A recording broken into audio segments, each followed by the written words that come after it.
aí, galera, beleza? Como é que vocês estão? Meus amigos, o mundo está cada vez mais louco. Eu acho que vocês já devem ter acompanhado alguma coisa. Ontem, Elon Musk e Trump brigaram. E não foi qualquer briga, não.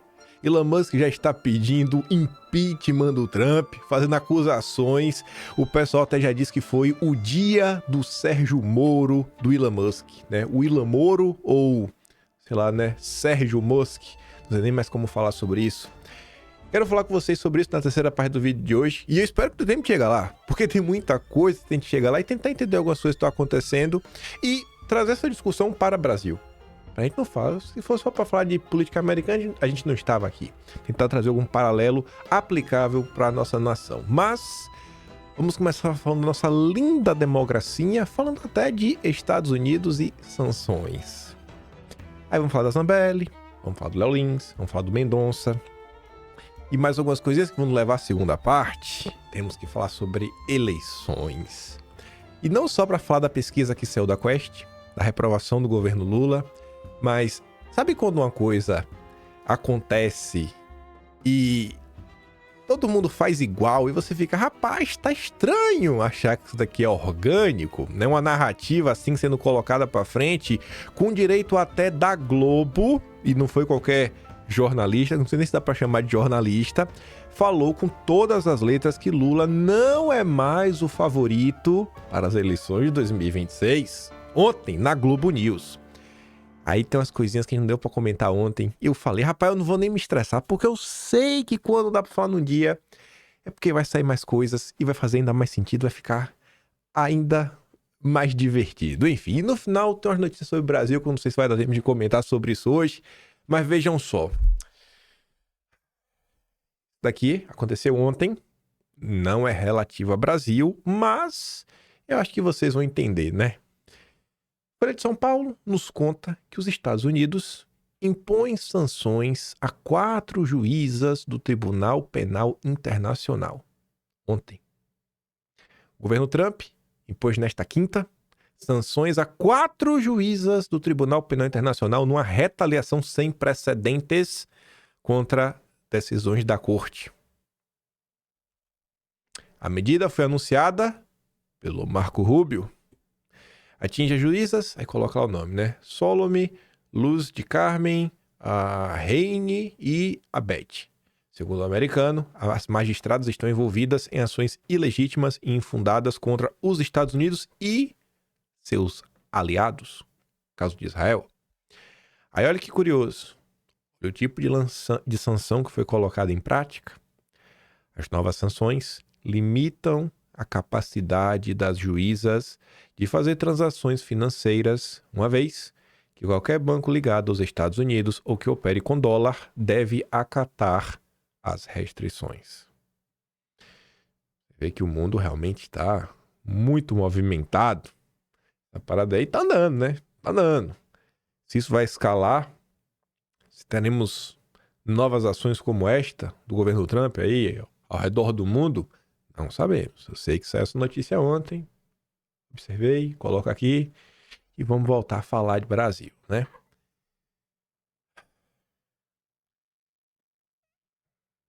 Eu entendo que aqui é o réu. Eu entendo que aqui é o réu e o réu não é a testemunha. Entendo que são diferentes as coisas. Eu também, eu vou falar que eu não entendo, mas eu entendo também, né? É porque já que é público, já que vai ser transmitido ao vivo, né? Mas é aquele negócio, eu não sei.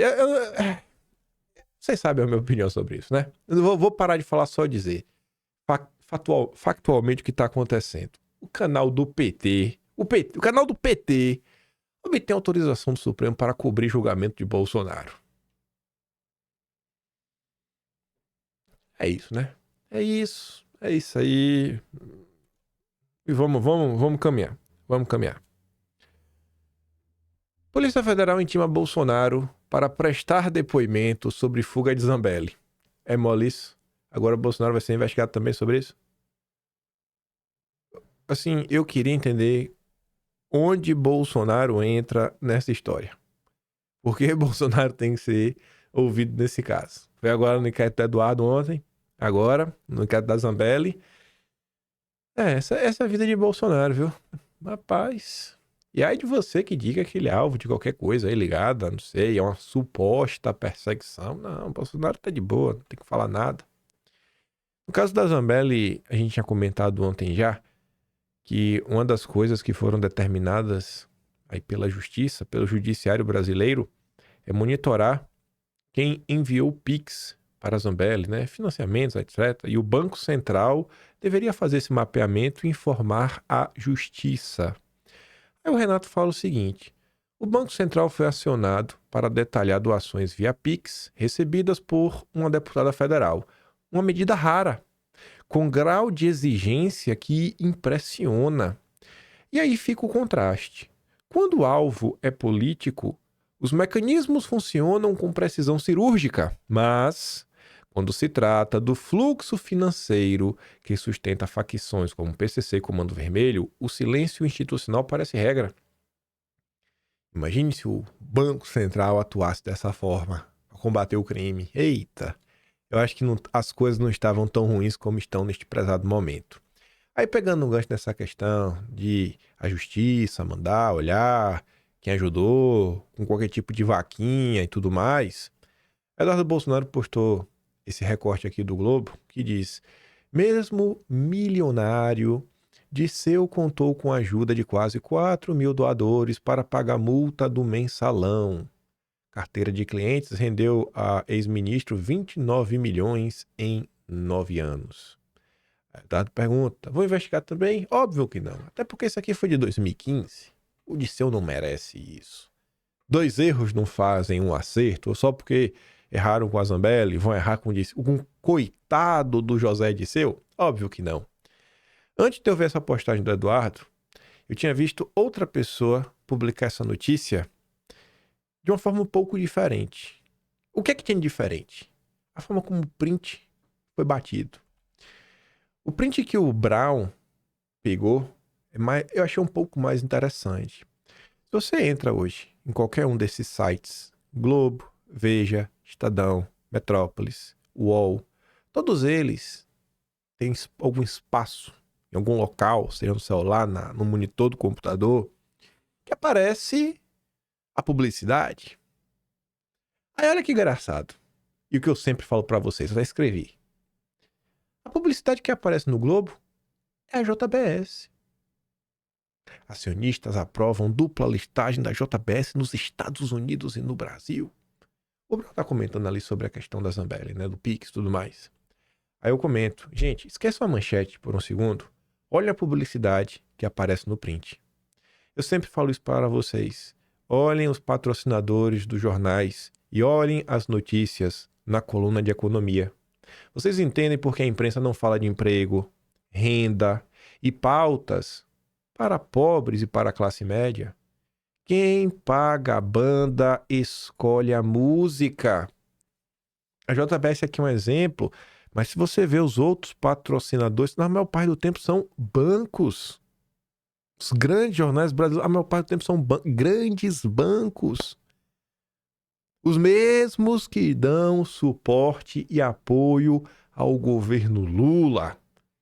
E quase sempre estão presentes nasquelas reuniões que ou é o Haddad, ou é o próprio Lula, ou é alguém do governo, junto à Febraban e outros bancos. Sempre os mesmos. Sempre os mesmos. E aí você vai vendo aquela pauta, é só, não, IPCA isso, aquilo outro, comando, dinamismo da economia, e crédito, isso aqui, oferta, promovendo agendas regulatórias, mas não tem uma pauta real, concreta da economia real, não sei, algum discurso, alguma nota, alguma análise envolvendo a vida das pessoas comuns. Não, é só lobby a favor de amigos do rei.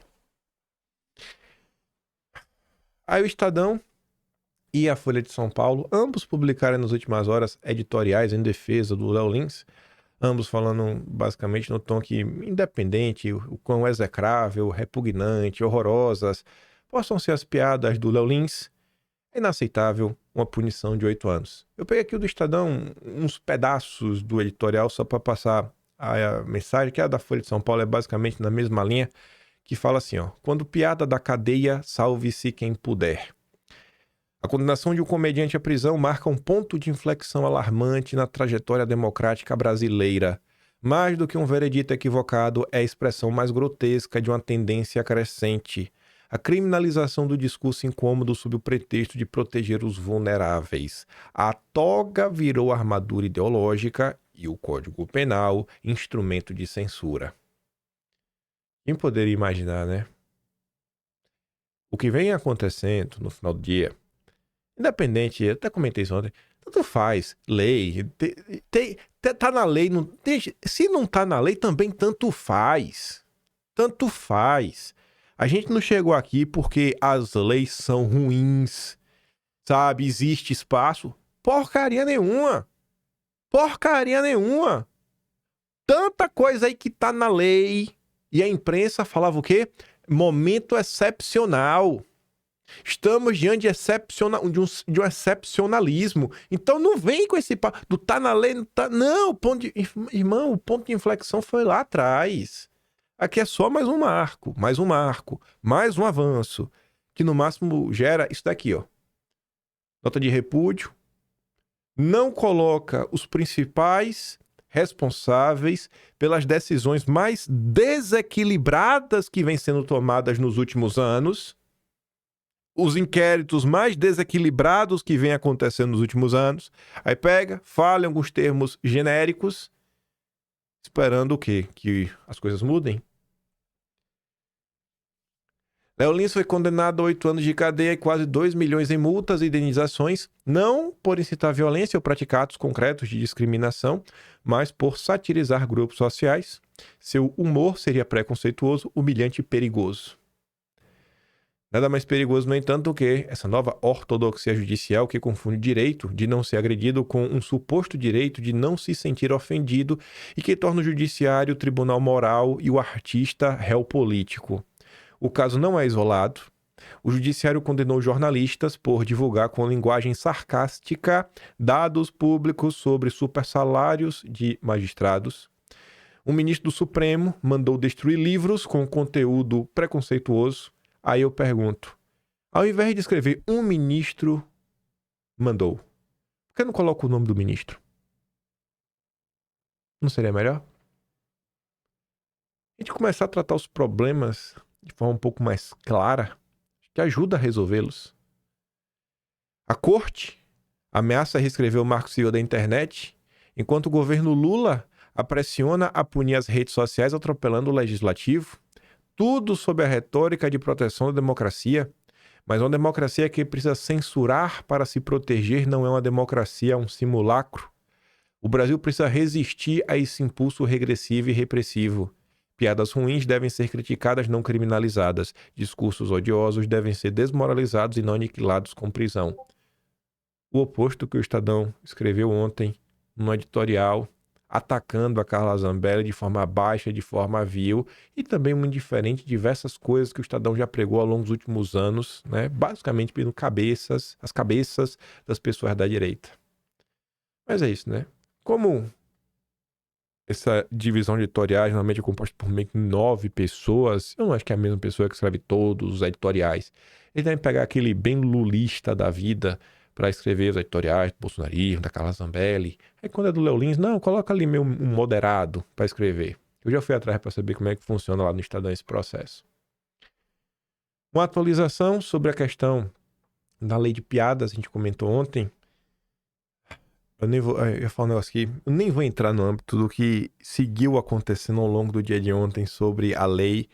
Assim, as pessoas realmente, eu quero acreditar, mas eu não consigo. Mas eu queria acreditar que as pessoas têm uma dificuldade gigantesca de entender que houveram 2 votações diferentes na Câmara, sendo que uma foi nominal, com uma redação, com um texto, e a outra foi simbólica, com outro texto. Eu queria acreditar que as pessoas têm problema de entender isso, mas está parecendo desonestidade.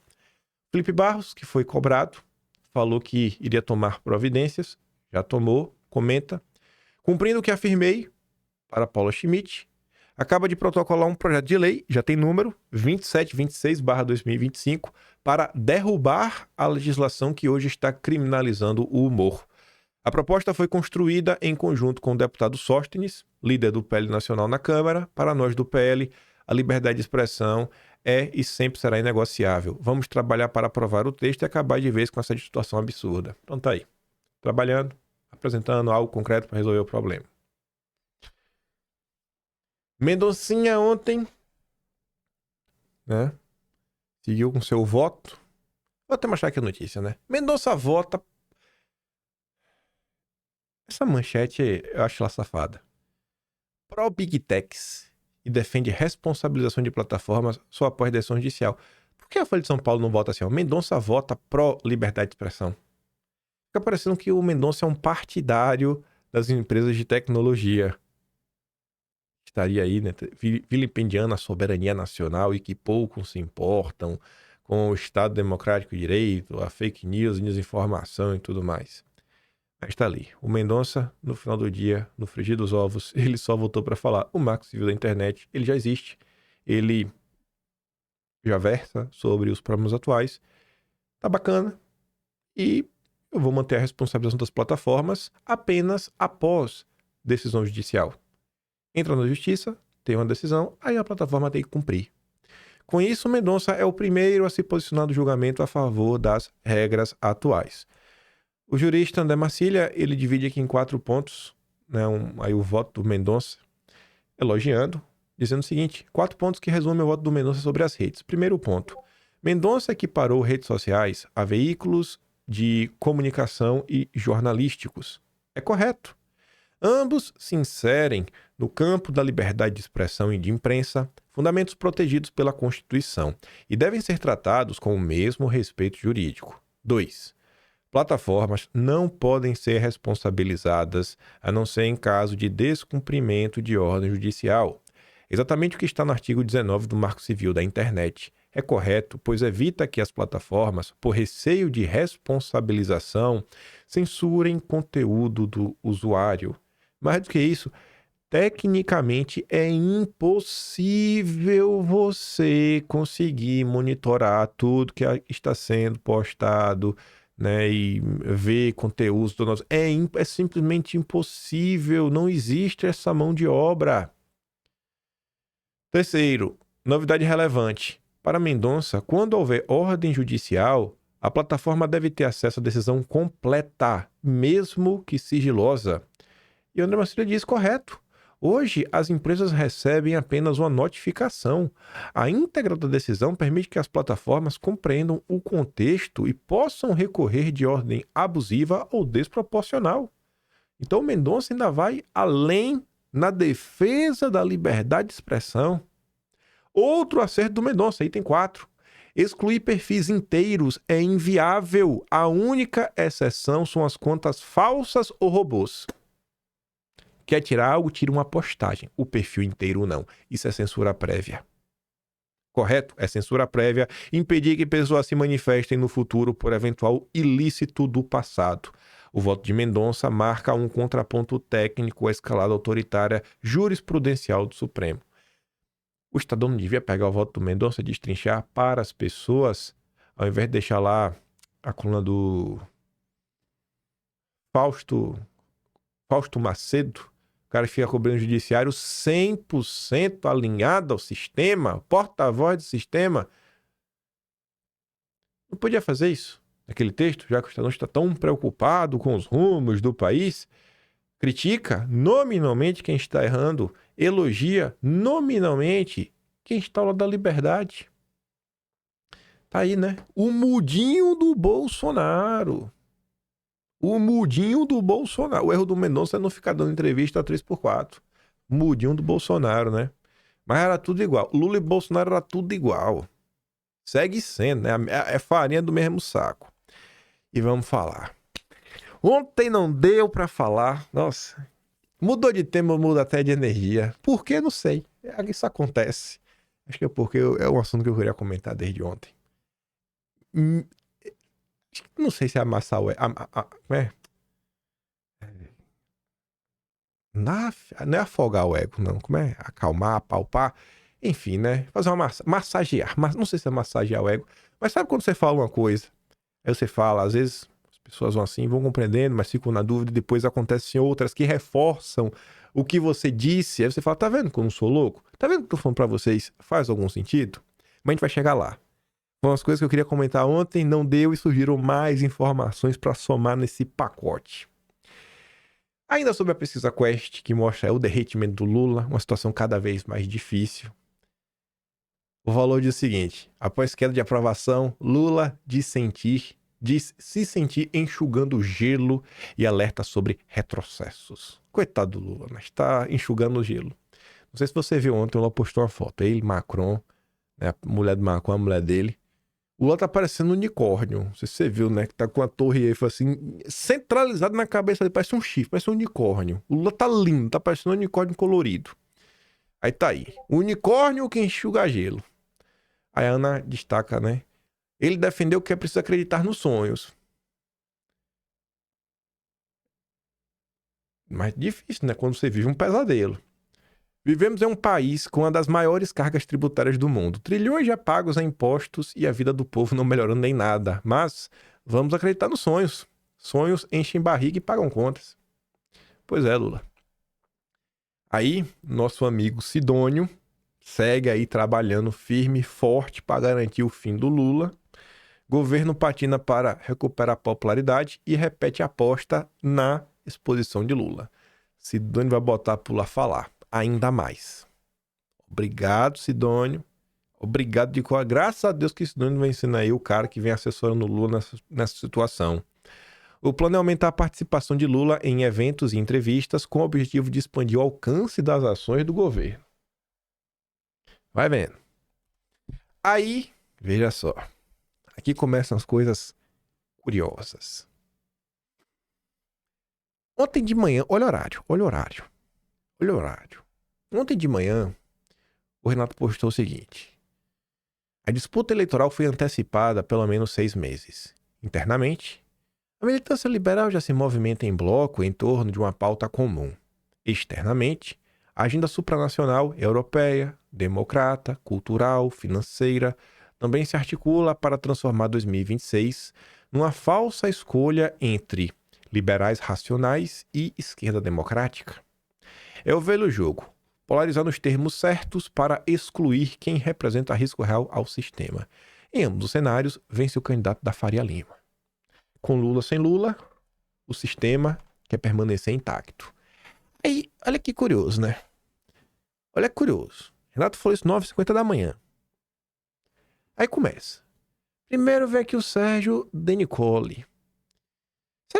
Será que o Sérgio Denicoli trabalhou para alguém nas eleições municipais, fazendo análises políticas? Será, Sérgio? Será que ainda tem os teus áudios aí?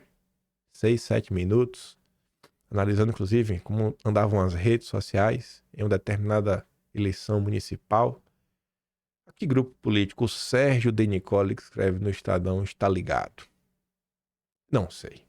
Eu não sei. Eu queria muito saber, mas eu não tenho a resposta, né? Eu não sei. Eu sei que ele fala, ó, só o bolsonarismo pode salvar Lula e vice-versa. E qual é a tese dele? A tese é que parte relevante da sociedade começa a se mobilizar para romper esse ciclo em nome, né, de buscar uma pessoa que una e não divida. Abre um espaço único para que um outsider, um político menos radical, consiga canalizar um desejo coletivo por mudança e estabilidade. Nem Lula, nem Bolsonaro são um candidato sem democrático. Aí vem a CNN. A maioria dos eleitores não quer nem Lula nem Bolsonaro. Também um destaque. Estadão fala de tarde, depois do almoço. Estadão fala de noite. E aí tu vai pra Globo News também. O mesmo papo. Lula deixou de ser favorito para a eleição do ano que vem. Avalia Thomas Trauma, ex-porta-voz da Dilma, ex-assessor do Palocci. Chegou-se a um mau humor tão grande quanto ao governo que qualquer candidato que não tenha o sobrenome Bolsonaro, se chegar no segundo turno, tem chance reais de vitória. A imprensa ontem tirou o dia para promover um candidato de centro. até mesmo nosso companheiro Ruizão já havia cantado a bola, que essa sanha persecutória do PT para destruir o bolsonarismo só serviu para pavimentar o caminho do meio. Colocaram o Bolsonaro inelegível, agora não tem mais um risco real, dá para acelerar. E quem sabe emplacar um governador democrático, já que o governo Lula está tão capenga. Até mesmo o petista Thomas Trauman fala na Globo News com todas as letras que Lula deixou de ser o favorito. Aí, os candidatos de centro que são tão fortes, já que eles são maioria, eles representam a maioria do povo, mas a Globo News, mesmo diante de um cenário que eles conversam para a maioria, e o curioso é o seguinte, né? A maioria não quer Lula nem Bolsonaro. Mas Bolsonaro não tá inelegível? Então vocês não precisam se preocupar, irmão. Bolsonaro não tá inelegível? Rapaz, é curioso. O cara tá inelegível e vocês têm que repetir todo santo dia que o povo não quer ele. Deixa ele entrar na urna aí pra gente ver quem que o povo quer. Bota o nome dele lá na urna pra ver quem o povo quer. Mas tudo bem. Aí vem André Sadi falar, ó, um dos discursos construídos agora é o que querem tirar o Eduardo Bolsonaro do caminho. Ele não tem potencial nacional que gente dentro da família gostaria que tivesse para substituir o Jair. Realmente, para substituir o Jair é único. Agora, qual a necessidade, rapaz, de atacar o Eduardo Bolsonaro se a maioria da população quer um governador democrático que acelera? Qual o medo? Qual o medo? Qual a necessidade de minimizar ainda mais a figura de alguém que já é um medíocre? Ele já não é um medíocre? Ele não é um fritador de hambúrguer?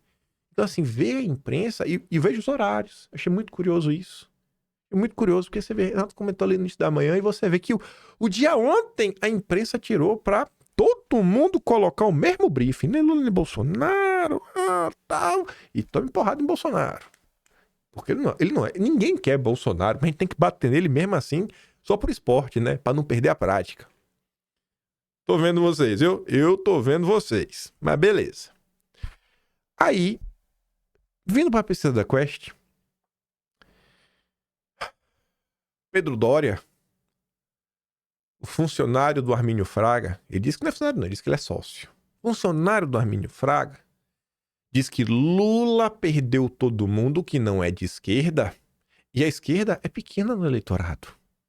Lula perdeu os jovens, perdeu quem tem ensino médio ou mais, perdeu quem ganha mais de 2 salários mínimos. Que desastre essa pesquisa pro governo. Você vê que a galera torce pra dar certo, né? Diferente do passado. Aí vem o Fabiano Lano do Estadão nessa mesma linha. Lula rejeitou seus eleitores centristas do segundo turno e paga o preço do abandono na popularidade. E assim como Pedro Doria, são aqueles padrões que seguem se repetindo, o Fabiano Lana, ele vem para dar conselhos. Conselhos do que Lula pode fazer para recuperar sua popularidade. Porque por mais que o povo não quer nem Lula nem Bolsonaro, é muito importante que o Lula chegue forte em 2026. E se você viu o final do vídeo de ontem, o que eu falava? Já está rolando não só na boca miúda, como até na rádio peão do mercado. Eu vi de 2 pessoas diferentes que eles precisam que o Lula chegue forte em 2026. Não para ganhar, mas para elevar o preço das coisas, das articulações e dificultar a margem de manobra de Bolsonaro. Bolsonaro, você vai querer entregar o país para o PT, Bolsonaro. Você vai colocar o seu filho com grande rejeição, Bolsonaro. Escolha um governador democrático. Porque qualquer um deles que chegar no segundo turno não vai vencer. A eleição está nas suas mãos, Bolsonaro. Acelere.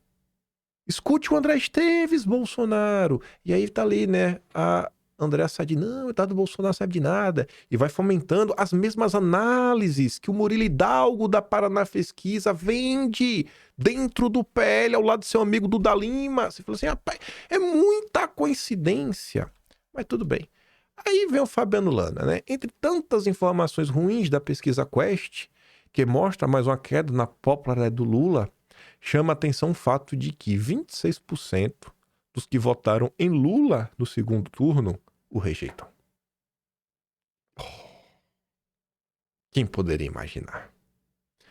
Lula e o PT, entretanto, parecem fazer um esforço para jogá-los para o outro lado da trincheira política.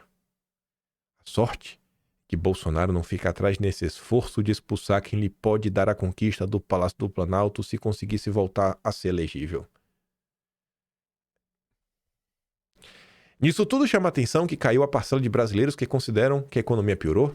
Caiu de 56 para 48, ou seja, nem mesmo notícias como o crescimento do PIB, queda do desemprego, aumento na renda são suficientes para fazer subir a aprovação de um governo que hoje é rejeitado em praticamente todos os segmentos. Ou talvez porque as pessoas têm uma memória muito fraca e elas só conseguem pensar hoje com um mês atrás.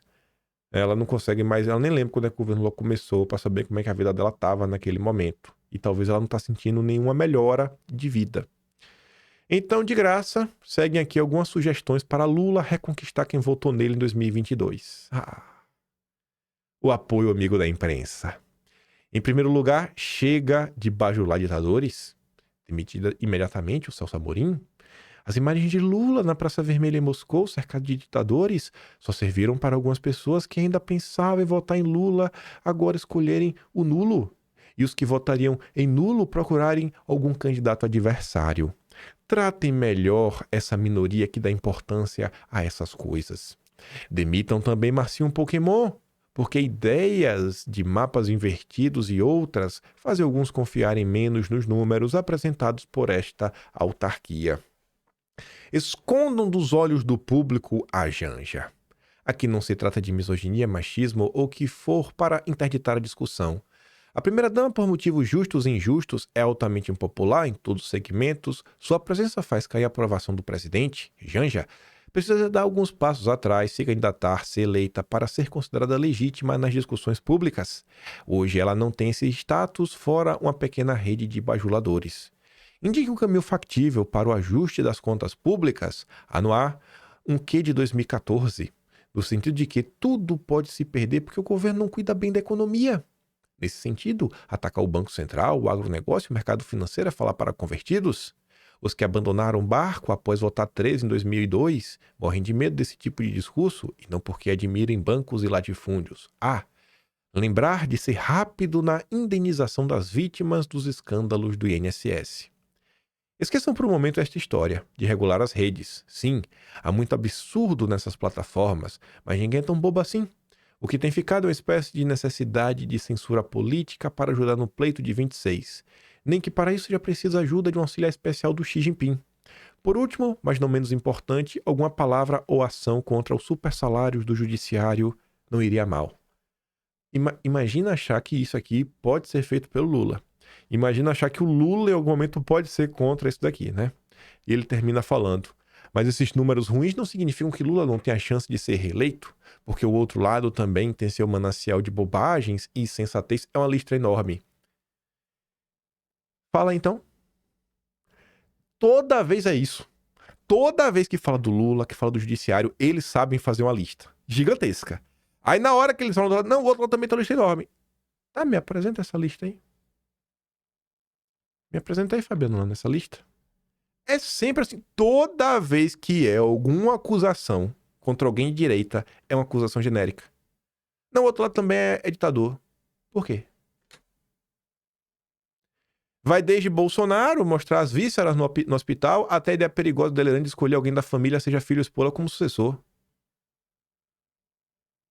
A dica é pedir desculpas pela tentativa de golpe, passar uma temporada na cadeia e deixar o país em paz. Mas, irmão, olha só, se o povo não quer nem Lula nem Bolsonaro, se você quer se ver livre de Bolsonaro, por que você está achando ruim essa situação? Deveria estar apoiando. É um incômodo sem igual a possibilidade de Bolsonaro escolher algum dos filhos. E o curioso, assim, a insensatez é as vísceras de Bolsonaro no hospital. Não Bolsonaro ser entubado na UTI. E sequer se pergunta, rapaz, por que Bolsonaro tá mostrando as vísceras no hospital? Por que mesmo? Qual a razão disso? É porque ele tomou uma facada, né? De um ex-militante da esquerda.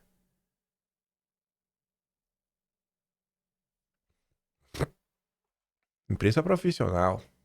Aí, pra gente chegar na parte mais curiosa pra gente falar do Lula, essa senhorita aqui, ela se define como de esquerda. Ela é do Nordeste, nordestina também diz. Tem cara de eleitora do Ciro Gomes. O Brasil de hoje não é a obra de um inimigo oculto. Aqui ela tá falando pros amigos petistas dela, né? Consequência direta dos acordos que Lula fez, das alianças que Lula escolheu e das reformas que Lula não fez. Temer, Centrão, banqueiros, agronegócio, tudo isso foi parte do projeto de governabilidade do Lula e continua sendo. Está dando uma chamada nos amigos petistas que ela tem. E qual o contexto disso no meio dessas notícias todas? Bom, esse editorial do Estadão, um vídeo da CNN e uma informação de bastidor do Poder 360. O Estadão ontem publicou o seguinte texto. O passadismo decrépito do PT. Um tema que pouca gente vem prestando atenção, mas que a gente está falando bastante dele. A sucessão da presidência do PT. Que pode parecer uma besteira, mas não é. O Estadão fala que isso envolve o futuro do Brasil, sim, com certeza, porque pode ditar os rumos do Planalto, mas também os rumos da própria esquerda. Vou ler o subtítulo. Candidatos à presidência do partido de Lula debatem o socialismo, defendem as ditaduras de Cuba e Venezuela contra o imperialismo e pedem que o governo dobre ainda mais a esquerda. Candidatos, está no plural, porque sim, você tem vários candidatos. Mas será que todos os candidatos defenderam as ditaduras? Será que todos os candidatos defenderam que Lula vire a esquerda, dobre mais a esquerda? E o que seria isso? Pois bem, vamos analisar parte a parte. É mesmo singular o mundo em que vivem os capas pretas do petismo. Enquanto o governo Lula enfrenta sucessivas, permanentes e gravíssimas crises de natureza política, econômica e existencial, os candidatos à presidência do PT se reuniram na segunda-feira passada e produziram um festival de despautérios no primeiro debate público entre eles, surpreendente até para quem já espera o pior de qualquer converscote do partido. Entre muitos delírios, 3 dos 4, Rui Falcão, Pomar e Romênio Pereira, 3 dos 4. Então, talvez um deles, 3 dos 4, então talvez um deles seja um democrata. Talvez um deles seja a salvação da lavoura. E quem seria ele? Vamos chegar lá.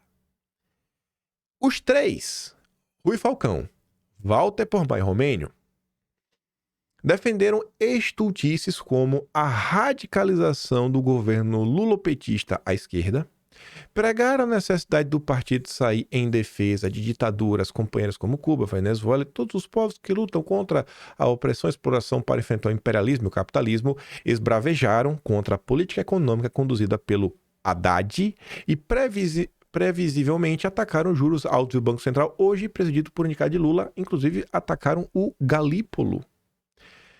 Nós aqui que estamos acompanhando essas tretas na esquerda há um bom tempo, isso não começa agora. A esquerda está reclamando da falta de esquerdice no governo Lula desde 2003. E aqui não é um fato se você acha que o governo Lula deve ir mais à esquerda ou não, se o governo Lula é de esquerda ou não é. Eles querem mais à esquerda. A esquerda vem pontuando que as medidas do governo Lula, as medidas concretas, não têm nada de esquerda. Você vai falar, tem. Mas o que é que essa parte da esquerda quer dizer? Eles, por questão de sua própria história, sempre se colocaram contra, e a gente fez piada com isso, a gente expôs a hipocrisia do Lula. Nós defendemos os mais pobres, os necessitados, né? Aquela esquerda que se preocupa com o social. O que é que o Lula fez? Cortou no BPC. No BPC. O benefício mais direcionado a miseráveis deste país. Cortou no BPC. Cortou no salário mínimo. Piso da educação, saúde. O projeto econômico do Haddad é um projeto neoliberal, como eles adoram falar. Eu estou gostando dessa palavra. É um neoliberal, aliado dos bancos. E a gente vem acompanhando isso mês após mês, após mês, após mês, após mês. E eles falando, Ruizão, semana passada, tem que demitir o Haddad. Tem que demitir o Haddad. Simplesmente não dá mais. Precisamos virar à esquerda. Só que esse papo de virar à esquerda, ó, desde 2003. E nunca chega. Henrique Meirelles, do Banco Central, agora é o banqueiro Galípolo. E você vê o Rui Falcão, que lançou a candidatura dele exatamente para fazer um contraponto ao candidato de Lula, da Gleisi do Haddad, que chegaremos dele, o democrata. O Walter Pomar, que é de uma ala até mais identitária da esquerda, e o Romênio Pereira, que também é nessa ala da esquerda mais raiz. Só que esses são os três radicais. Quem é o candidato democrata? Centrado, que sabe das coisas? Edinho Silva. O único dos 4 candidatos que foi convidado pela Globo, inclusive no ápice do escândalo do INSS, 2 dias antes do Lupe cair. O único dos 4 candidatos que participou do evento do BTG, que nós tanto comentamos, como Edinho Silva foi no evento do BTG fazendo o quê? Para representar o quê? Qual o peso institucional do Edinho Silva, além de ser chamado pelo Carlos Gabas de irmão de alma e tá na confusão dos respiradores. Qual o peso institucional do Edinho Silva? Porque ele é candidato a presidir o partido do PT? O PT é o partido dos bancos. O PT foi criado para domesticar a esquerda no Brasil. Isso está cada vez mais claro. Isso está cada vez mais claro. Se você faz uma análise fria da situação, não deixando se levar pela emoção e pelo discurso do Lula que ele fala, mas você olhando principalmente as ações concretas, Lula sempre esteve ao lado dos bancos, do sistema e domesticou a esquerda. Gente, se a gente tivesse diante de um governo verdadeiramente de esquerda, de 2000, olha, o Lula foi no poder, o PT de 2003 a 2016, independente de qualquer lei que fosse feita, como é que a CUT, como é que os sindicatos ficaram mais fracos do que antes? Você tem um presidente da República que é seu aliado de primeira hora. Alguma coisa deve ter sido feita para fortalecer a luta sindical. Não foi feita. Não existe um movimento de rua ligado ao PT, mas eles destruíram tudo. Eles desmobilizaram a esquerda. Aí tá ali. Edinho Silva restou o papel de alvo. Um pobre coitado, meu Deus. Edinho Silva, defensor do indefensável Lula, porque eles não aguentam mais o Lula. Até alas dentro do PT não aguentam mais o Lula. E Edinho Silva, esse coitado, foi antiparo contra os jargões esquerdistas dos adversários. Mais provocado por um deles, Edinho precisou dedicar parte considerável do tempo disponível, ora vejam, debater os rumos do socialismo. Então ele diz, ó, socialismo, a gente não derrotaria o imperialismo, sem socialismo a gente não derrotaria a ditadura do capital financeiro. Resumiu o historiador Walter Pomar, um autodeclarado revolucionário recorrendo ao passadíssimo decreto do esquerdismo tradicional para cobrar o Edinho Silva o tratamento devido ao tema. Assim, na verdade, você fala que é do Walter Pomar, nem é do Edinho Silva. Historicamente, o PT nunca se resolveu bem, nem com o capitalismo, nem com o socialismo. O PT é crítico do primeiro e pregou para o segundo, né, os socialistas, né, o que definiu como um mal explicado socialismo democrático, que é o texto que a gente comenta aqui em vídeo 2 dias atrás. Com 4 meses de governo, não, é uma política transitória. A correlação de forças do momento não nos permite uma guinada à esquerda. Ah, Lula, tu tá enganando quem? Tu quer enganar quem, Lula? Num dos raros momentos de consenso e lucidez, os 4 candidatos petistas reconheceram que o PT e a esquerda perderam o pulso das ruas, distanciaram-se da juventude e se mostraram hoje incapazes de interpretar o pensamento e os anseios da classe trabalhadora. Só não conseguiram reconhecer 2 obviedades: sua dificuldade de escapar da obtusa simplificação do conflito brasileiro em uma anacrônica luta de classes. Este jornal já sublinhou que não está em jogo apenas a escolha de nome para presidir o partido. Se fosse só isso, a eleição petista não teria a menor importância. Mas a definição do futuro presidente do PT dirá muito sobre a bússola que orientará o futuro imediato do partido de Lula. O fato é que os rumos do partido de certo afetarão os rumos do governo. E, obviamente, a Faria Lima, os banqueiros, chamaram Edil Silva para o evento do BTG para garantir que o PT vai andar na linha. Aí olha para isso daqui. Olha para isso daqui. Olha a chamada Grupo de Lula. Poupa Galípolo. A esquerda do PT critica. Aí você começa a entender aquelas coisas que, por exemplo, de se eu falar, o governo do Lula é um governo de direita, é uma aliança de centro-direita. Porque eles enxergam que o grupo dessas pessoas é a esquerda do PT. Existe a esquerda do PT e a direita do PT. Quando você vê aqueles recortes, turma da esquerda, fala, o Haddad é um cara da direita. É a esquerda do PT, a direita do PT.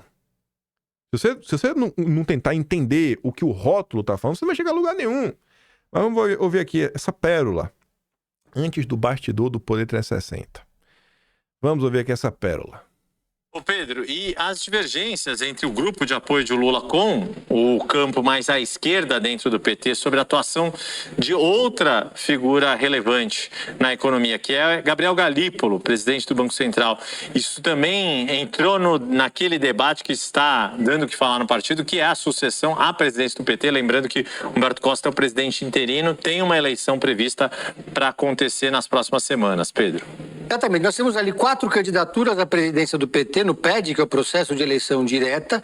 3 delas são correntes mais à esquerda, representantes de correntes mais à esquerda, e uma delas que é o do representando o campo majoritário, Edinho Silva, que é o favorito porque conseguiu unificar esse grupo e tem o apoio do presidente Lula.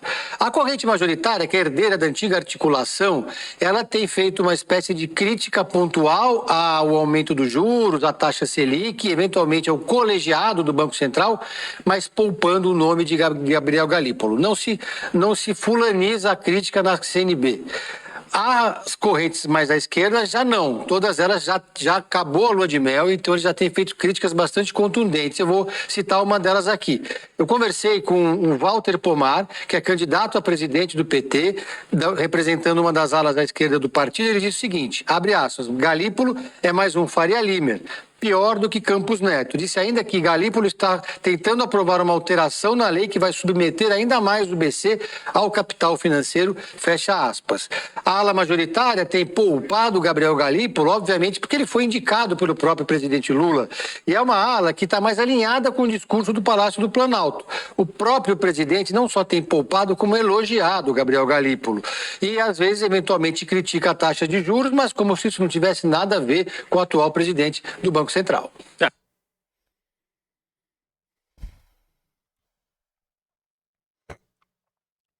Esse Poder Drive é tipo notas rápidas e de bastidor do Poder 360. Um amigo meu me mandou ontem.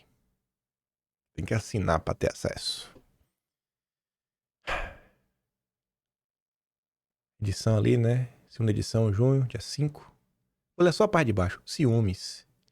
Haddad viaja quase todas as quinta-feiras a São Paulo. Galípolo tem ficado em Brasília. Lula chama o presidente do Banco Central para ir ao Alvorada. Compartilhar um copo de uísque e churrasco no fim de semana. Haddad está com ciúmes. Ana Tusa Neri e Ana Flor da Globo News já haviam informado isso mais ou menos há uma semana sobre um churrasco específico. Não lembro se foi na casa do Gumoto ou do Alcolumbre. Lula chega com Galípolo, muito bem os dois, e fala sobre até uma reunião que Lula teve com um empresário, que tinha lá um documento com os dados, que tinha uma assinatura do Galípolo, assim, quem vem brifando o Lula. Galípolo, que sai dos bancos, da Faria Lima, para ser o número 2 do Haddad, braço direito do Haddad. Galípolo é o cara que, junto com o Haddad, escreve na Folha de São Paulo um texto em 1º de abril de 2022, defendendo uma moeda única, né? Basicamente aquela pauta que o Folha de São Paulo tinha. E é indicado pelo Lula para a presença do Banco Central. Alguém realmente acha, em 2025, que Lula é um super comunista, né? Ele, em algumas coisas, ele pode ter todo o seu amor pelos comunistas da América Latina, todos esses ditadores, mas Em termos econômicos, Lula é o que existe de pior dessa agenda que a esquerda adorava chamar de neoliberalismo. Tá aí, este é o Lula. Esta é a relação de Lula com Galípolo, com o Banco Central. Se o Lula quisesse realmente baixar os juros na canetada, ele já tinha baixado. Se os juros não estão baixando, tenho certeza que tem muita gente aí interessadíssima dos juros continuarem do jeito que estão e essa alternativa de possíveis aumentos, a gente comenta em outro momento. O que eu quero comentar, e nem sei se vai dar tempo de comentar sobre tudo isso, da treta do menino Elon Musk com o menino Trump. Menino brigaram, meu Deus do céu. Eu já vou mostrar aqui ao ponto que escalou. Depois eu mostro de onde começa a escalada. A coisa já escalou o ponto, que já virou notícia internacional, que Elon Musk pediu impeachment do Trump. E diz que o programa da SpaceX será desativado. Perdeu a amizade. Acabou o amor. Acabou o amor, acabou o amor, acabou o amor. Eu acho que essa analogia da Sarita é muito, muito pertinente. Vocês se lembram do Moro Day? Teve por trás muitos interesses e articulações políticas, não é diferente de outros países. No caso do Brasil, funcionou como uma carta branca do sistema para perseguições aos bolsonaristas. Não sei se os desdobramentos do caso Musk versus Trump, mas esse tipo de treta nunca é sem propósito. Aí você tá aqui o Vance falando que o presidente Trump fez mais do que qualquer outra pessoa na minha vida para conquistar a confiança do movimento que lidera. Tenho orgulho de estar ao lado dele. O Vance colocou ao lado do Trump nessa daí. Falou, irmão, tô com o Trump. Não vou... Não é o meio de roer a corda não, parceiro. Tô com o Trump aqui, cara. Não me vem com esse papinho maluco aí de Elon Musk, não. Enfim. Aí, a coisa começou a escalar cedo, aí, logo depois do almoço, com esse tweet do Elon Musk. Aqui tá em inglês e já tá um comentário, né, inclusive em cima dele. O Elon Musk falou o seguinte, vou soltar um torpedo aqui agora. O Trump está nos arquivos do senhor Epps. Vou falar assim, o Epps. Essa é a verdadeira razão pela qual eles não foram tornados públicos. Ele está lá fazendo o quê, Elon Musk? Aí o cara fala assim, ó, peraí. Apenas duas opções. Só tem duas opções. Primeiro, isso daqui é verdade. E conscientemente, né, Elon Musk encobriu um homem que ele acusa de ser uma pessoa criminosa. E dois, isso é mentira. E Elon está cometendo difamação grave ao mesmo tempo e que menospreza a natureza grave, né, desse tipo de crime. Assim, Elon Musk sabia disso o tempo todo, mas só falou agora. Por que só falou agora, Elon Musk? Você não sabia disso? Essa história que o Trump está nos arquivos, mas é antiga. Tem anos que já sabe disso. Anos que já sabe dessa história. Fala agora? Agora? Por que não falou 2 meses atrás? Por que não falou na campanha, Elon Musk? Aí, vamos para as nossas análises nacionais. O André fez 2 tweets muito bons. Esse aqui ele faz um pequeno resumo falando, fact check. Elon não acusou Trump de estar na lista, né? Ele acusou Trump de constar nos arquivos, né, no processo. A lista é referente aos voos para a ilha. São 2 coisas bem diferentes. Convém não trocar as palavras. Aliás, que Trump é mencionado no processo já é sabido e público. É mencionado até de forma positiva. Olha só, o Trump é mencionado até de forma positiva, como tendo banido o seu Epps de Mar-a-Lago em 2007. A bomba do Elon Musk, né, cai diretamente no pé dele. A partir do momento em que ele nunca teve qualquer problema com isso até ontem. Até ontem não tinha problema. Agora tem. Agora o Trump é um malvadão. Aí o André sai falando aqui toda a análise lógica do caso. Falando o seguinte, irmão. O Musk tá acusando o Trump sem qualquer pudor, né, de entenda como ele é mau. Se alguém quer me convencer que Musk está muito chateado por causa do orçamento gordo, vamos falar sobre isso, ao ponto de fazer as cenas que está a fazer, vai ser muito difícil. Em mais um episódio de descontrole emocional, Musk subiu a parada, apelou para o jogo sujo e está associando Trump ao senhor Epps. Tem vários pontos. Vamos lá. Primeiro, se Trump teve algum envolvimento com as viagens à ilha e Musk sempre soube disso, só agora ele ficou incomodado? Só depois de ver o orçamento gordo? Não tem problema nenhum, né, com esse tipo de criminoso. Elogia-os e faz campanha por eles, mas os orçamentos gordos... Na hora, o problema foi o fiscalismo. É porque Trump não abraçou a austeridade fiscal. Só por aí o Musk já morre pela boca, né? Já mostra que ele é um hipócrita. Segundo ponto. É público e notório que Trump consta nos arquivos e já veio a público em 2024. Não tem nenhuma bomba, tá parecendo até o Space lá, né, do Twitter. O sirene urgente, notícia antiga. Enfim, consta um monte de gente. Constar de um processo não significa absolutamente nada. Significa apenas que são mencionados. E Musk parece estar a usar esse artifício porco para induzir as pessoas em erro, a pensar que constar do processo é o mesmo que ser acusado de algo. Se ele consta realmente como tendo praticado crimes, voltamos ao ponto 1. Por qual motivo o Elon nunca teve problemas com isso até anteontem? Não existe resposta possível para isso. 3. Também é público e notório que o Epps frequentava os mesmos ambientes sociais da elite que Trump muitos anos atrás, tal como é público e notório que Trump baniu ele do seu clube Mar-a-Lago em 2007. Isso consta inclusive nos arquivos. Há depoimentos que confirmam este episódio. É dessa forma que Trump consta dos arquivos. 4. Contra Trump existe apenas um registro de um voo conjunto com ele em 1997 de Palm Beach para Nova York. Tal como existem voos com centenas de figuras públicas, existem 0 registros de voos para a tal ilha, como existem, né, voos de Bill Clinton e companhia. Essa turma tem um voo para a ilha, o Trump não. Em 2002, Trump comentou sobre o seu Epps. Elogiou como sendo um cara divertido e disse o seguinte: ouvi dizer que ele gosta de uma galera aí, né? Um pouco novas, né? Tal como eu, um pouco novas. Se algum de vocês tivesse um envolvimento macabro em atividades com comparsa, vocês iriam estar levantando essas suspeitas publicamente sobre esse comparsa? Levantar suspeitas sobre o parceiro de crime? Vocês iriam fazer questão de apontar o dedo e dizer que o cara gostava de mulher mais nova? E falar assim como você? Cara, eu não. Se ele fosse apanhado, Trump também seria. Então, como é lógico, ninguém minimamente são iria levantar suspeitas contra si próprio. 6. Os arquivos não foram liberados pelo... O Trump não quis liberar. Se Trump os tornasse público, sofreria impeachment na hora, pois ele não tem poderes para fazer tal coisa. Isso é matéria do judiciário e não do executivo. E não são liberados alegadamente para não atrapalhar investigações ainda em curso, para não expor a identidade das vítimas que assim não o desejam, etc, etc, etc. Existem várias leis.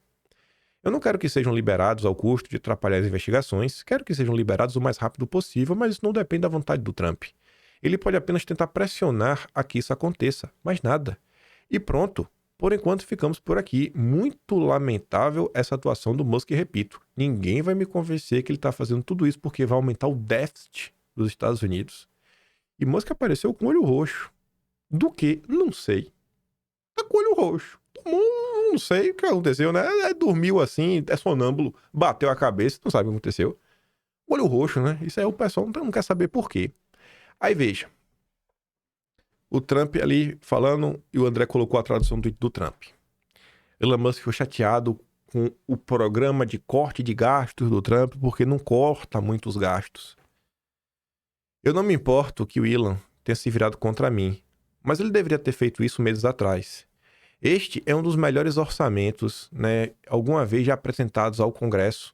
Um recorde de cortes em despesas, 1,6 trilhões de dólares e o maior corte de impostos já oferecido. Se o orçamento não passar, irá existir um aumento de impostos de 68% e coisas bem piores que isso. Eu não criei essa porcaria. Eu estou aqui apenas para consertá-la. Isto coloca o nosso país no caminho da grandeza. Make America Great Again. Aí, olha para isso daqui. Aqui as coisas começam a ficar um pouco mais claras.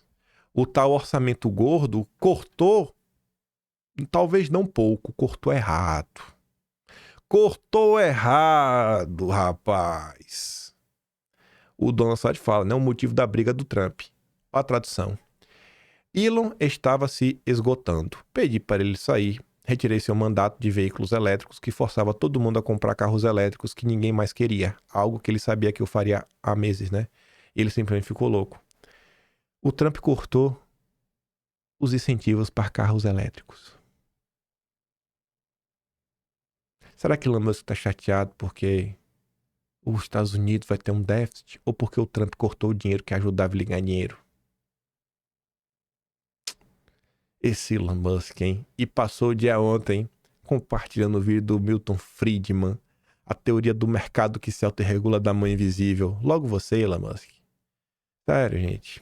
Aí, veja como são as coisas. Tem um material que eu já tinha... Tem no Twitter a opção de salvar a coisa, né? Eu falei, eu vou salvar. Algo me dizia que um dia esse tipo de assunto seria interessante. Porque tem coisas que eu acho que se abordar em vídeo, as pessoas, né, assim, meio que não vão estar prontas. Não vai estar pronto porque elas não têm capacidade, mas porque quando envolve figuras que as pessoas têm uma certa simpatia, elas olham para a situação, elas ficam meio assim, né? Aí agora quem tá diante da situação que claramente o Elon Musk surtou, na melhor das hipóteses, ele surtou da cabeça. Enfim, né, o Trump até falou que ele tá tomando umas coisinhas demais. E o pior é que o Elon Musk toma mesmo, viu? Isso não é matéria na imprensa e tudo mais, ele assume que toma mesmo. Umas coisas pra ficar meio biruta das ideias. Antes fosse só de fumaça, viu? Antes fosse só fumar, uma coisa pior. Aí, olha que curioso, né? Essa postagem aqui é de março, tem mais de mês. A Tesla a ser secundarizada por uma empresa comum, né, a BYD. O que também ajuda a explicar por que Musk está a refugiar-se nos Estados Unidos debaixo da sarja do papai Estado, do qual sempre teve grande dependência em quase todos os seus negócios, à procura de proteção da concorrência da chinesa. E o que mostra aqui, ó, você vê aqui, ó, o vermelho era a Tesla, a azul a BYD. Os anos foram passando, a Tesla cresceu, teve uma leve queda e a BYD empatou. BYD ultrapassa em janeiro pela primeira vez a Tesla na venda de automóveis em Portugal. A coisa está crescendo. Já estava difícil com a ajuda do papai Estado. E agora essa ajuda do papai Estado? Aí umas postagens de tempos antigos, coisas que eu venho salvando. Isso aqui é de 2023. O estado de Nova York gastou quase $1 bilhão ajudando a construir, né, atrás de Elon Musk, né, uma fábrica de painéis solares. Uma baita ajuda, né? Uma baita mão do Estado. Esse perfil aqui não é de direita. E aí falava, ora, cadê o self-made man? Cadê o liberalismo? Cadê a não intervenção estatal? Cadê a empresa que faz tudo sozinha, não precisa do Estado malvadão? Isso daqui não tira nenhum mérito do Elon Musk. Não tira nenhum mérito. Agora, a galera tem que ser um pouco mais realista, né, nas coisas. O Elon Musk, às vezes, ele se vende também como o rei dos reis. Quando você vê assim a história, o Elon Musk é uma espécie de campeão nacional, mas é um campeão nacional que tem algum tipo de compromisso com o seu país, né, que ele mora, ele não é americano de nascença. Aí a briga já escalou tanto que o Steve Bannon já tá falando que é para deportar o Elon Musk, né, mandar ele de volta para a África do Sul. Até descalou ontem de jeito sem igual, mas também saiu notícia já que hoje o Trump e o Elon Musk devem ligar um pro outro para tentar acalmar os ânimos. Mas você vê aqui, ó. No Brasil você tem alguns campeões nacionais, mas você vê que esses campeões nacionais brasileiros, os caras realmente só dominam o mercado e meio que não apresentam quase nada novo. Nos Estados Unidos, querendo ou não, teve uma injeção de dinheiro gigantesca na empresa do Elon Musk. Gigantesca. O que ele fez com isso? Poxa, desenvolveu carros elétricos inteligentes. Eu acho que não tem nenhum carro com sistema de direção autônoma tão bom quanto o Tesla. Internet via satélite no mundo todo, com qualidade. Uma empresa de foguetes. Meu amigo, isso é muito importante. Assim, Elon Musk tem os seus, como é que a gente pode falar? Seus diversos pontos positivos, mas você tem que olhar que aquela história, né? O Estado só atrapalha. No caso dele, o Estado ajudou e muito. E parece que ele tá chateado porque o Estado parou de ajudar. Aqui é uma postagem acho que o cara é argentino. A hipocrisia libertária e a defesa de bons subsídios estatais prejudicam a análise da realidade. Ele coloca ali uma tabela que de 2013 para cá, Elon Musk recebeu cerca de $10 bilhões do Estado para suas empresas. Aí você pega a matéria do Estadão, desse ano. Ó. O Império Empresarial de Elon Musk foi construído com $38 bilhões em financiamento do governo. Isso também trouxe muita tecnologia embarcada para os Estados Unidos. Quando o ente privado trabalha em parceria com o ente público e uma visão de nação ampla, poxa, a coisa anda. Nenhum dos dois lados é mal, também nenhum dos dois lados é bom automaticamente. Olhar para a situação e falar, cara, nem tudo, nem tão pouco. Por isso que eu não compro nem o comunismo, que seria 100% de Estado, e você esquece a iniciativa privada, que traz muitas das inovações, como também não é o anarcapitalismo que você desaparece com o Estado, né? Cadê? Vamos desaparecer com o Estado? 38 bilhões de financiamento do governo. Ah, peraí, pô. Nem tudo, nem tão pouco, gente. Não dá pra ser um extremista na vida. Nem 8, nem 80. Vamos se encontrar em algum lugar no meio do caminho, né? Ser um pouco realista na vida. Ao longo dos anos, Elon Musk e suas empresas receberam pelo menos 38 bilhões em contratos, empréstimos, subsídios e créditos fiscais do governo, muitas vezes em momentos críticos. Pouco tempo depois de se tornar CEO da Tesla, em 2008, Musk lutou arduamente para garantir um empréstimo a juros baixos do Departamento de Energia. O que ele fez com isso? O cara foi revolucionário. Você deu um empréstimo pro cara, mas o cara foi revolucionário, foi um visionário da área. Parabéns!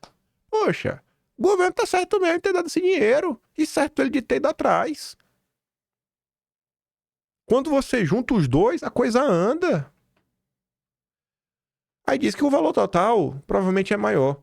Essa análise inclui apenas contratos disponíveis publicamente, omitindo trabalhos confidenciais de defesa e inteligência para o governo federal. A SpaceX vem desenvolvendo satélites espiões para o National Reconnaissance Office, a divisão de satélites espiões do Pentágono. Cara, isso aqui é a fronteira tecnológica. Parabéns! E aí a coisa vai andando. É emprego que está sendo gerado, emprego qualificado, é patente, é soberania nacional. Agora, porque cortou parte do dinheiro vai dar piti? Pera aí, irmão. Se resolve aí. O post encontrou quase uma dúzia de outras concessões, reembolsos e créditos fiscais locais em que o valor específico do dinheiro não é público.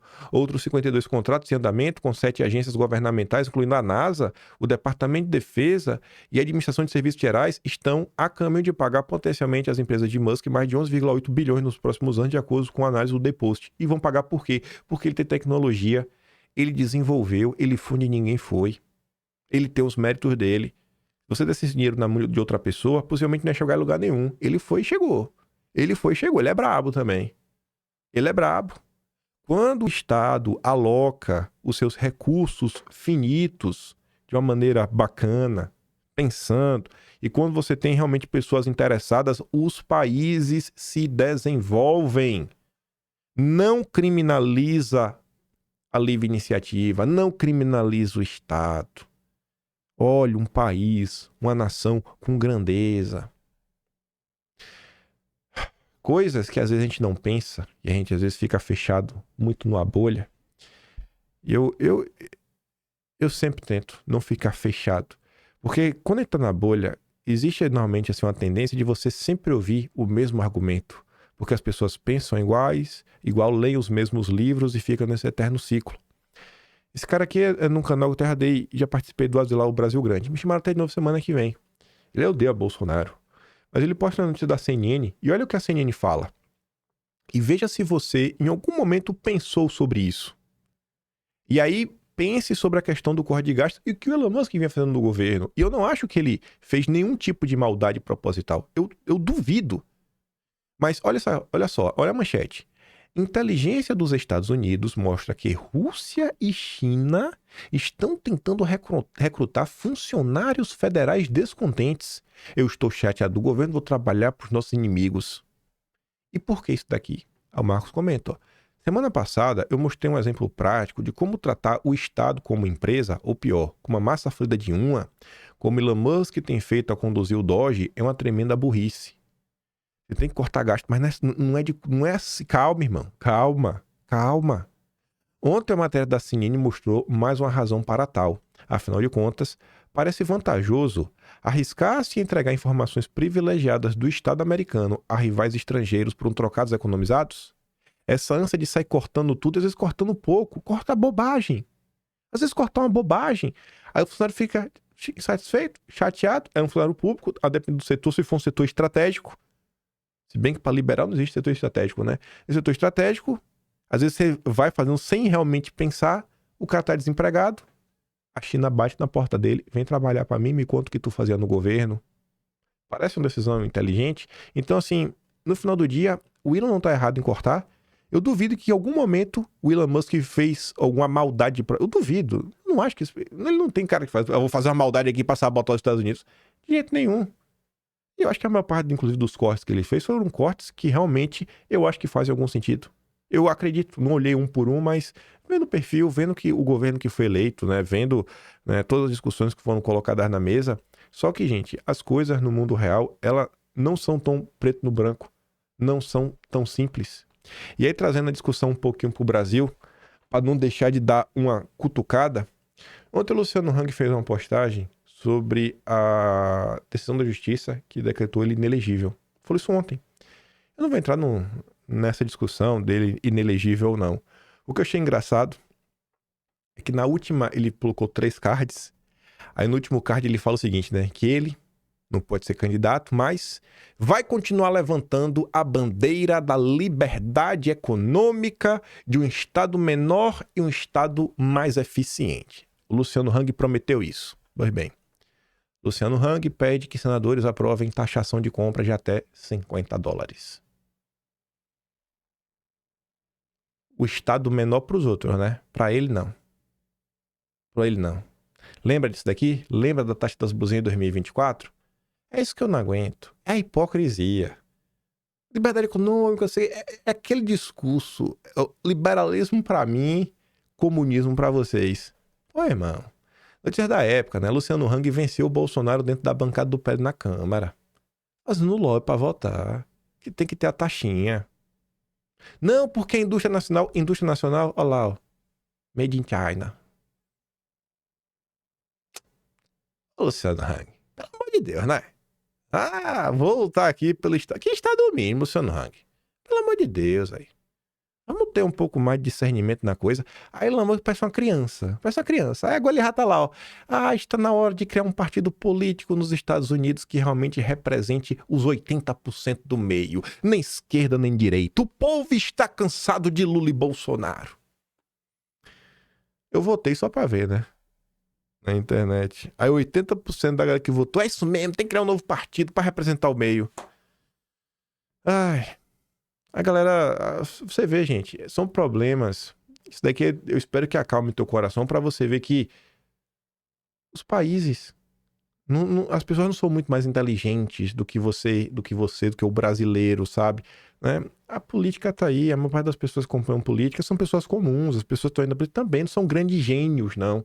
A maior parte de vocês, em comparação com qualquer cidadão brasileiro, vocês estão anos-luz na frente. E não é porque vocês me assistem nada, mas porque pelo simples fato que vocês são pessoas que estão interessadas em acompanhar a política. Isso não é o padrão da nossa sociedade, do mundo que a gente vive. Isso não é um padrão. Não importa quem você acompanha.